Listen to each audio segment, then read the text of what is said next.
नमस्कार दोस्तों, स्वागत है आप सभी का इंडियन स्टडी की हिंदी यूट्यूब चैनल पर। चलिए स्टार्ट करते हैं। दोस्तों, आज की इस वीडियो में यूपी जेल वार्डर और फायरमैन के पदों के लिए जो आपकी वैकेंसी निकली है उसका ऑनलाइन टेस्ट लिया गया है, जिसमें काफ़ी मोस्ट इंपोर्टेंट क्वेश्चंस को कवर किया गया है।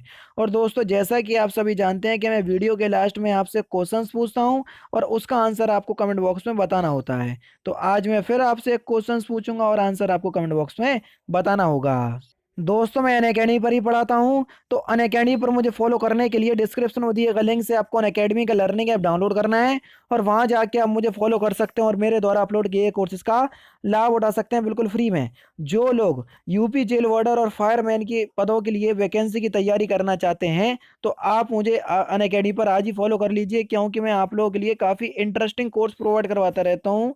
तो एक कोर्स का मैं डिस्क्रिप्शन में लिंक प्रोवाइड करवा दूंगा, तो आप एक बार जरूर से चेक कर लीजिएगा।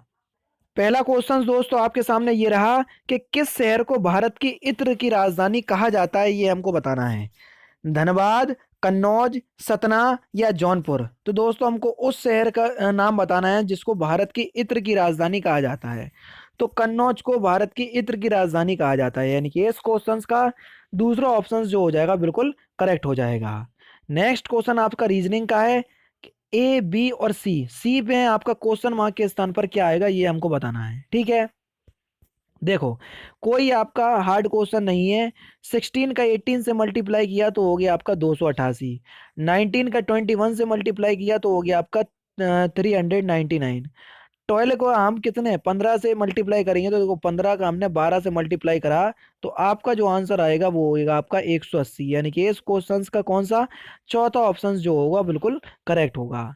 ठीक है, नेक्स्ट क्वेश्चन भी आपका रीजनिंग का है। अगर FIR को हम 33 लिखते हैं, LIT लिट को हम 41 लिखते हैं, तो इसी प्रकार से हम टॉम को किस प्रकार लिखेंगे। तो देखो, F जो होता है वो आपका 6वें स्थान पर आता है, I जो होता है वो आपका 9वें स्थान पर आता है, और R जो होता है वो आपका कौन से स्थान पर आता है, R आता है आपका 18वें स्थान पर। इन सब को जोड़ेंगे तो आप 33 कर लेंगे।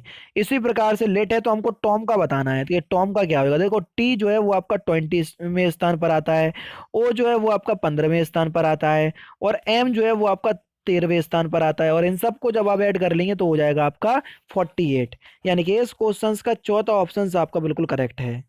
नेक्स्ट क्वेश्चन भी आपका कोडिंग डिकोडिंग का है कि भैया फ्रेम को 79635 लिखा जाता है, टॉविल को 21854 लिखा जाता है, तो इसी प्रकार से हम वर्म को क्या लिखेंगे। तो देखो, डब्ल्यू का यहाँ से आपका कोड क्या निकल के आया, तीसरे नंबर पे दिया है आपका 8, यानी कि डब्ल्यू का कोड निकल के आया आपका 8। अब आप देख लीजिए कि भैया 8 कौन कौन से ऑप्शन में दिया। तो देखो, 8 केवल दूसरे ऑप्शन में दिया और किसी ऑप्शन में दिया ही नहीं है, तो हमको इस क्वेश्चन में ज्यादा मेहनत करने की जरूरत नहीं पड़ी, हमको डायरेक्टली उत्तर मिल गया कि भैया इस क्वेश्चन का दूसरा ऑप्शन बिल्कुल करेक्ट हो जाएगा।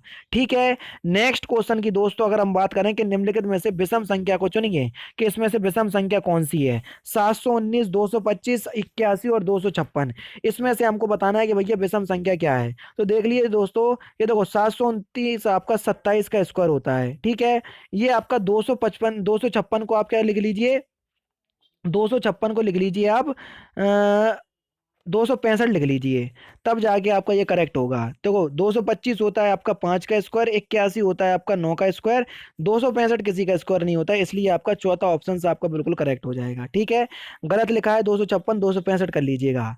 नेक्स्ट क्वेश्चन है आपका कि निम्नलिखित में से विषम शब्द को चुनिए कि इसमें से विषम शब्द कौन सा है। सेब, केला, टमाटर और फूल गोभी, इसमें से आपका विषम शब्द कौन सा है। तो दोस्तों, अगर हम ऑड शब्द की बात करें यानी कि विषम शब्द की, तो फूल गोभी जो होगा वो आपका विषम शब्द होगा, यानी कि इस क्वेश्चन का चौथा ऑप्शन आपका बिल्कुल करेक्ट है। फूल गोभी क्या होगा, विषम होगा। ठीक है, काफी ज्यादा इंपॉर्टेंट क्वेश्चन।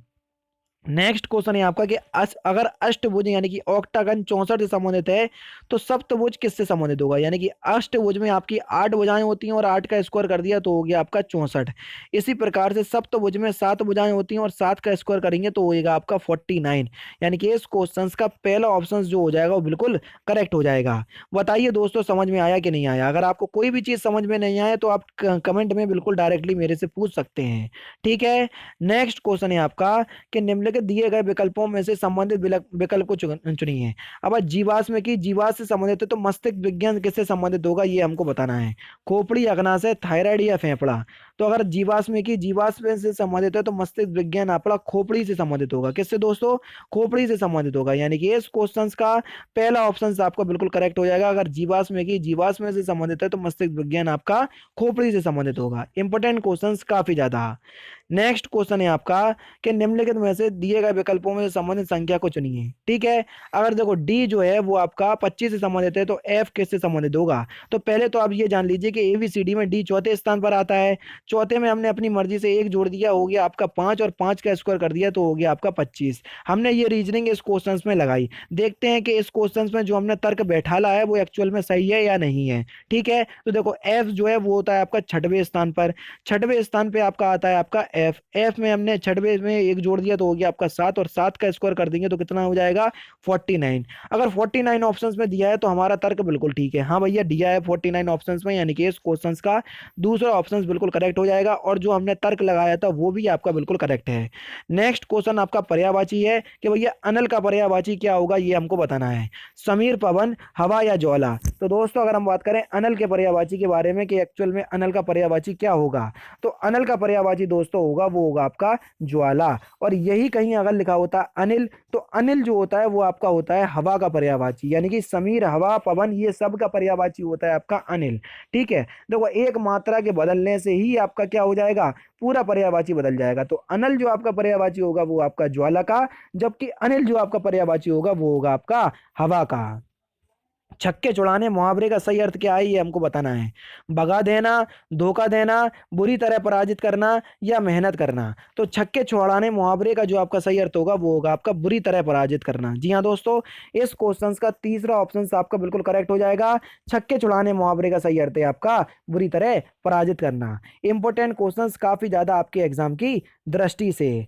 नेक्स्ट क्वेश्चन दोस्तों आपके सामने ये रहा कि इंद्रियों को जीतने वाले के लिए एक शब्द बताइए। कि इंद्रियों को जीतने वाले के लिए एक शब्द क्या है? दूरदर्शी, दत्तचित्र, कुशार्ग बुद्धि या जितेंद्रिय? तो देखो साफ साफ आपको दिख रहा है कि भैया इंद्रियों को जीतने वाले को हम क्या कहते हैं? जितेंद्रिय बोलते हैं। यानी कि इस क्वेश्चन का चौथा ऑप्शन जो हो जाएगा बिल्कुल करेक्ट हो जाएगा। नेक्स्ट क्वेश्चन आपके सामने ये रहा कि तुरंग का पर्यायवाची शब्द क्या है, ये हमको बताना है। तुरंग का सही पर्यायवाची शब्द घोटक, गुडाकेश, चक्षु या तिमिर? तो दोस्तों अगर हम बात करें तुरंग के पर्यायवाची शब्द की, तो तुरंग का पर्यायवाची शब्द है आपका घोटक। यानी कि इस क्वेश्चन का पहला ऑप्शन जो हो जाएगा बिल्कुल करेक्ट हो जाएगा। घोटक आपका तुरंग का पर्यायवाची शब्द होगा। नेक्स्ट क्वेश्चन है आपका कि दाता का क्या बताना है? संबंधित संख्या को चुनिए। ठीक है, इसमें आपको विलोम शब्द बताना है कि जो आपका विलोम शब्द है वो क्या है। दाता का विलोम शब्द क्या है? दानी, अग, याचक या गरीब? तो अगर हम बात करें दाता की विलोम शब्द की, तो याचक जो होगा वो आपका दातक का विलोम शब्द होगा। यानी कि इस क्वेश्चन का तीसरा ऑप्शन आपका बिल्कुल करेक्ट है। ताजमहल का वास्तुकार कौन था, ये हमको बताना है। ताजमहल के वास्तुकार के बारे में हमसे पूछा है कि ताजमहल का वास्तुकार कौन था? शाहजहां, उस्ताद अहमद लाहौरी, उस्ताद राशिद खान या उस्ताद सुल्तान खान? तो अगर हम ताजमहल के वास्तुकार की बात करें तो उस्ताद अहमद लाहौरी जो थे वो आपके ताजमहल के वास्तुकार थे। यानी कि इस क्वेश्चन का दूसरा ऑप्शन जो है बिल्कुल करेक्ट है। ठीक है, नेक्स्ट क्वेश्चन है आपका कि निम्नलिखित में से कौन सी पहली राज्य की पहली महिला मुख्यमंत्री रह चुकी है? कौन से राज्य की? उत्तर प्रदेश राज्य की। ठीक है, वसुंधरा राज सिंधिया, जयललिता, ममता बनर्जी या सुचेता कृपलानी? तो दोस्तों आपका जो सही उत्तर हो जाएगा वो हो जाएगा आपका सुचेता कृपलानी। यानी कि इस क्वेश्चन का चौथा ऑप्शन जो हो जाएगा बिल्कुल करेक्ट हो जाएगा।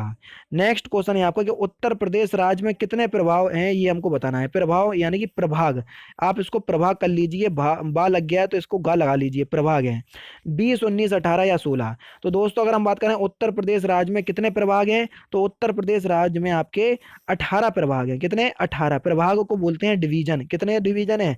18 डिवीजन है। यानी कि इस क्वेश्चन का तीसरा ऑप्शन जो हो जाएगा बिल्कुल करेक्ट हो जाएगा। नेक्स्ट क्वेश्चन है आपका कि नहर जो प्रशांत महासागर को अटलांटिक महासागर से जोड़ती है वो कौन सी नहर है? सुएज नहर, मलक्का नहर, पनामा नहर या जिब्राल्टर जलसंधि? तो दोस्तों आपका जो सही उत्तर है वो है आपका पनामा नहर। जी हाँ दोस्तों, पनामा नहर आपका प्रशांत महासागर को अटलांटिक महासागर से जोड़ती है। इंपॉर्टेंट क्वेश्चंस आपके सामने ये रहा कि उत्तर प्रदेश का उच्चतम बिंदु कौन सा है, ये हमको बताना है। अगर हम उत्तर प्रदेश के उच्चतम बिंदु की बात करें तो कौन सा है वो? एमसट चोटी जो हो जाएगा वो आपका उत्तर प्रदेश का उच्चतम बिंदु है। यानी कि इस क्वेश्चन का पहला ऑप्शन जो हो जाएगा बिल्कुल करेक्ट हो जाएगा। नेक्स्ट क्वेश्चन आपके सामने ये रहा और लास्ट क्वेश्चन है आपका कि हृदय के अध्ययन को क्या कहा जाता है? इकोलॉजी, डर्मेटोलॉजी, कार्डियोलॉजी या डेमोग्राफी? तो हृदय के अध्ययन को हम कार्डियोलॉजी के नाम से जानते हैं। किस नाम से दोस्तों? कार्डियोलॉजी के नाम से जानते हैं हम हृदय के अध्ययन को। तो ये भी आपका काफी ज्यादा मोस्ट इंपोर्टेंट क्वेश्चन है। तो दोस्तों ये थे आपके 20 मोस्ट इंपोर्टेंट क्वेश्चन जो कि मैंने आज की इस वीडियो में आपको कवर करवा दिए और आपको ईमानदारी के साथ बताना है कि आपके 20 में से कितने नंबर आ रहे हैं। अब मैं आपसे एक क्वेश्चन पूछने जा रहा हूं और उसका आंसर आपको कमेंट बॉक्स में बताना है। तो आज का जो आपका क्वेश्चन है वो ये रहा आपके सामने। भागीरथी और अलकनंदा गंगा में कहां पर मिलती हैं ये हमको बताना है। कर्णप्रयाग में, देवप्रयाग में, रुद्रप्रयाग में या गंगोत्री में? तो सही उत्तर आपको कमेंट बॉक्स में बताना है। तो दोस्तों फिलहाल की वीडियो में सिर्फ इतना ही। अगर आपको वीडियो पसंद आए तो प्लीज वीडियो को लाइक कीजिए, शेयर कीजिए और साथ ही साथ मेरे चैनल को सब्सक्राइब करना ना भूलें, क्योंकि मैं रोजाना इसी तरह की वीडियोस आप लोगों के लिए लाता रहता हूं। नमस्कार दोस्तों, जय हिंद, जय भारत।